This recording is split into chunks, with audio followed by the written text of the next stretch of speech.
Hello dear student, myself Kanchan Vishramji Kumbalkar, Assistant Professor, Department of Chemistry of Sri Shivaji College of Arts, Commerce and Science Akola. This is my third lecture on non-aqueous solvents. So let's start with the third lecture. In this lecture, we will discuss with non-aqueous solvents. The first non-aqueous solvent we are going to discuss is that anhydrous sulfuric acid.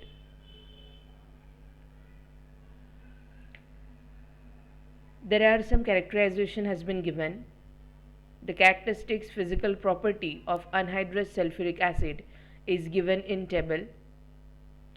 There are 5 different properties has been discussed here. First one is the freezing point. Its freezing point is 10.4. The boiling point is about 300 degrees Celsius. Means in between the temperature range of 10.4 degrees Celsius to the 300 degrees Celsius, anhydrous sulfuric acid is remain in liquid phase. This is quite a large range to be a liquid form for a sulfuric acid, hence it is convenient as a solvent. The density is 1.84. It is quite dense as compared to the water. Its dielectric constant is 110. We know that what is meant by dielectric constant. It is a property of a chemical which separate out the ions. The anion and cation has been separate out on the basis of dielectric constant. If the value of dielectric constant for a solvent is greater, then that can be considered as the good solvent for an ionic compound, because that separate ions very cleanly. Next one is the viscosity. The viscosity of anhydrous H2SO4 is quite greater as compared to the water. The viscosity of anhydrous H2SO4 is about 25 times higher than that of the water. Therefore, solute dissolve very slowly in sulfuric acid and are also difficult to crystallize from that of the H2SO4. What is meant by viscosity? Viscosity, it is given in a centipoise. It's about 24.54 at about 20 degrees Celsius. The viscosity means the viscousness or the property of the liquid which resists to flow. For example, we are considering the oil and water. As compared to the oil, water is very free flowing and oil is considered as a much more viscous. Its viscosity is high as compared to the water. But because of the high viscosity, the solute is not eligible to dissolve very easily as compared to the water, hence solubility slow down. And it is also difficult to form a crystallization by using a H2SO4 because of its viscosity is high. But the freezing point and boiling point, the range of freezing point and boiling point is quite high, hence it is convenient to be used as a solvent, because in between this temperature range the H2SO4 remain a liquid phase. Now next point is the chemical reactions of that of the anhydrous sulfuric acid. The first one is the autoionization. This word indicate, the self indicate its definition. Auto means self, ionization means formation of ions.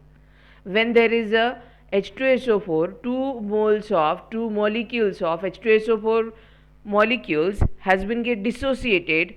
One molecule dissociated is a cation and another is the anion, and this is the self processed reaction, hence this is a self ionization or autoionization process.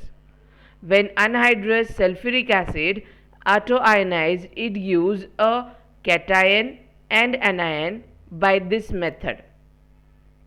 This is under equilibrium. Remember, the H2SO4 get converted into cation and anion, and cation and anion reversibly get converted into the impact H2SO4.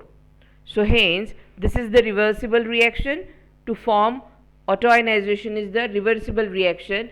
The H2SO4 converted into the cation and anion, and cation and anion reversibly get converted into the overall H2SO4. Now, on the basis of formation of cation and anion, we can separate out as a acid or basic chemical species. Any chemical species which producing the negative, that is anion, which is act as a base, means the species react with H2SO4 and there is a generation of HSO4 negative, then that is act as a base. And any chemical species producing the cation, that is H3SO4 positive ion, it is act as an acid in a anhydrous H2SO4. For example, basically what is the basic principle behind this? We know that water is a amphoteric in nature.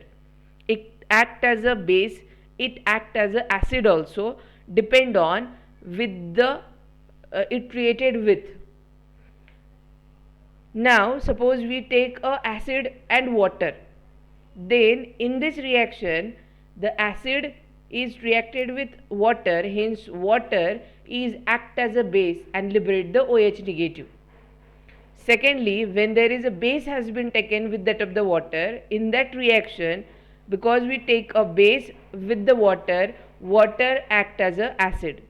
So similarly, in this case also, if when any reaction, any chemical, when it is in a contact with that of the anhydrous H2SO4, if that produce HSO4 negative, then it is act as a base. If there is a generation of cation, that is H3SO4 positive, then there is a formation of acid. One more, remember a simple trick. In this case H2SO4, one hydrogen is more here, and in this case the one hydrogen is less here. Means here this is a conjugate acid of this and this is the conjugate base of this. The one hydrogen is more in this H2SO4 and there is a formation of H3SO4 positive, and in this case one H2SO4, one hydrogen has been lost, and due to which it is act as a base in nature. Now next reaction is the acid base reaction. There are some typical acid base reaction of anhydrous H2SO4 are given below. First one is the KHSO4, which is act as a base in anhydrous sulfuric acid. When you put or when you take a KHSO4, it dissociated into K positive and HSO4 negative. As earlier stated, the HSO4 negative is act as a base. If any species generate a HSO4 negative in presence of anhydrous sulfuric acid, that chemical behaves as that of the base. So hence on the behalf of this, the KHSO4 is nothing but a basic in nature. Next similar example is that when a water has been treated with that of the H2SO4, because we know that H2SO4 is an acid. So with respect to the acid, water is act as a basic in nature. Hence the more powerful is that OH negative from that of the water. So hence the OH negative react with that of the H2SO4, there is a formation of HSO4 negative. We know that the water is amphoteric in nature. It acts as a basic, that is OH negative is dominating, or acidic, that is H positive is dominating. But we know that when by a simple method, what we say, if with respect to the H2SO4, if with the presence of H2SO4, if there is a generation of HSO4 negative, then that species is counted as a base. So on the basis of this theory also, the water with respect to the anhydrous H2SO4 act as a base has been proved. The another example is ammonia, that is NH3. when NH3 is combined with acid H2SO4, that is anhydrous H2SO4. Simply we know that ammonia is basic in nature and H2SO4 is acidic in nature, it is acid. So when we are considering this is acid, it is obviously base, but when we are considering on the basis of theory of generation of HSO4 negative, the NH3 is further proved as a basic in nature. So on the basis of, so the basic concept, a one line statement is that if with a H2SO4, anhydrous H2SO4, if any species generating a HSO4 negative, then it is base. Similarly, in this case also, the water whole amount H2O is react with that of the H2SO4, there is again generation of HSO4 negative, and hence here also the basic water which having a more OH negative and the simple water is also basic with respect to the H2SO4 or with the H2SO4. Anhydrous sulfuric acid in contact with anhydrous sulfuric acid, the water is behaves as that of the base in nature because it generates a HSO4 negative species. Now the one more another example is that species containing lone pair of electron easily accept a proton from H2SO4 and act as a base. According to the Levy's theory, it has been put that there are basically three different types of definition of acid and base. First one is the Arrhenius theory, second one is the Lowry-Bronsted theory, and third one is the Levy's theory. According to the Levy's theory, the species which accept a electron can be considered as that of the acid in nature, and which donate a electron, that can be considered as the base in nature. On the basis of Arrhenius concept, the species which generate H positive is known as that of the acid, and which generate a OH negative is act as a base. But according to the Bronsted theory, it is depend on the acceptance or donation of proton. The species which accept a proton act as a base. So the species which containing a lone pair of electron, means here the both Levy's theory and Bronsted theory has been get connected with each other. The species which contain a lone pair, means it is obviously basic, which can be easily accept a proton, means again it proves as a basic, and means the species containing lone pair of electron easily accept a proton from that of the H2SO4 and act as a basis. Thus amides like urea etc., which act as an acid in liquid ammonia, are neutral in water and behaves as a base in anhydrous H2SO4. So this is the formula of urea. When urea is a neutral actually, but when urea reacts with that of the H2SO4, because H2SO4 is acidic in nature and this species is containing a lone pair, nitrogen contain lone pair, oxygen is also containing lone pair, and they are susceptible to accept a proton, hence they generate a HSO4 negative, and hence it has been proved that with respect to the H2SO4 or in presence of H2SO4, this species which is having a lone pair which are neutral normally, but with respect to the H2SO4 or in presence of H2SO4, they act as a base by generating a HSO4 negative. Now next example is that acids which behaves as a weak acid or even as a strong acid in water behaves as a base in anhydrous H2SO4. For example, acetic acid. We know that acetic acid is acidic in nature because it donates a protons H positive, but in a water they act as a acid, but with respect to a strong acid, that is H2SO4, H2SO4 is a quite strong as compared to this normal acetic acid, means with respect to H2SO4 the acetic acid is behaves as a base and accept a proton, and there is a formation of HSO4 negative species, and on the basis of this the acetic acid, which is a mild acid which can be act a base in a presence of anhydrous H2SO4.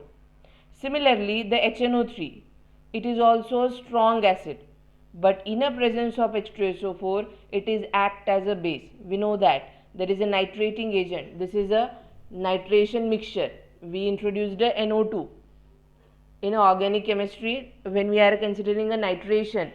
This H2SO4, HNO3 and H2SO4 reacts in 3:1 ratio. In this case, the HNO3, which is a strong acid, but because of inner presence of anhydrous H2SO4, it is act as that of the base by generating a HSO4 negative. This is all about when the species react with that of the or in contact with that of the H2SO4 act as a base. One more example in this case, which is act as a acid. Even very strong acid like perchloric acid behaves as a weak acid in anhydrous H2SO4. This is a very highest acidic in nature. Perchloric acid is a very high acidic in nature. It's strong acid. But with respect to the H2SO4, it is act as an acid, but it is counted as a very weak acid. So, HClO4 in a presence of H2SO4 generate a H3SO4 positive, which is counted its acid nature, but it is act as a weak acid in presence of anhydrous H2SO4. So, this is your reaction in which the acidic nature of perchloric acid has been declared. Now next one is the dehydrating action. Dehydration. D means removal, hydration means water, hydra. Hydra means water, D means removing. The removal of water is known as the dehydration. The anhydrous H2SO4 act as a very strong dehydrating agent and extraction of water even from chemical compounds also. For example, C12H22O11. When we are considering the carbohydrate, when we add a carbohydrate with that of the H2SO4, there is a liberation of water takes place, there is extraction of water takes place, there is a removal of water takes place. It is quite very strong dehydrating agent. Next one is the superacids. The acids which behaves as a strong acid in strong acid solvents are termed as the superacid. Means even in the presence of a strong acid, some chemicals behaves as a strong acid. That type of acids are considered as the superacid. For example, HbHSO4, hydrogen tetrakis hydrogen sulfato borate. This is the hydrogen tetrakis hydrogen sulfato borate, whose solution can be prepared in anhydrous sulfuric acid, which behaves as an exceptionally strong acid. The superacid, that is HbHSO4, has not been isolated as such. Only its solution can be prepared. The other superacids are H2SN-HSO4. This is the another example of superacid. This is the another example of superacid in a H2SO4 solution.